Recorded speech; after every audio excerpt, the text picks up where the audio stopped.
வணக்கம். கோவை நீலகிரி செய்திகளுக்காக நான் உங்கள் தமிழ் வெங்கடேசன். குன்னூர் புனித ஜோசப் பெண்கள் மேல்நிலைப் பள்ளியில் தொடங்கிய கிறிஸ்துமஸ் விழா கோலாகலம்.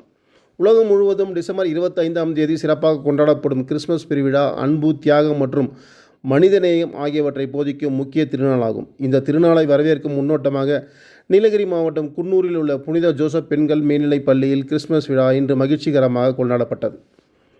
விழாவில் 1 முதல் 5ஆம் வகுப்பு வரை உள்ள மாணவிகள் பெத்லகம் நகரில் இயேசு கிறிஸ்து பிறந்த காட்சி, மேய்ப்பவர்கள் வழிபாடு, வானதூதுவரின் அறிவிப்பு, தெய்வீக நட்சத்திரங்களின் தோற்றம் என பைபிளில் வரும் முக்கிய நிகழ்வுகளை பாடலும் நடிப்பும் சேர்த்து தத்துரமாக காட்சிப்படுத்தினர். மாணவிகளின் அழகிய நடிப்பும் குழு பாடல்களும் விழாவை மேலும் சிறப்பாக்கின.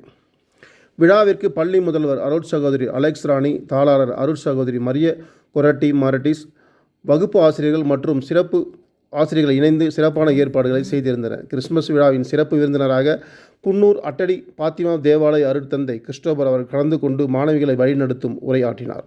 அவர் பேசுகையில், மாணவிகள் சரியான பாதையில் முன்னேற வேண்டும், கல்வியில் சிறந்து விளங்கி குடும்பத்திற்கு, நாட்டிற்கு பெருமை சேர்க்க வேண்டும், இறைவனின் எளிமை, கருணை, அன்பு, உதவி மனப்பான்மையை வாழ்வில் கடைபிடிக்க வேண்டும் என பல்வேறு அறிவுரைகளை வழங்கினார். விழாவின் இறுதியில் குழந்தை இயேசுவிற்கு பரிசுகள் வழங்கப்பட்டு வாழ்த்து பாடல்கள் ஒலித்தபடி இந்த விழா இனிதே நிறைவடைந்தது.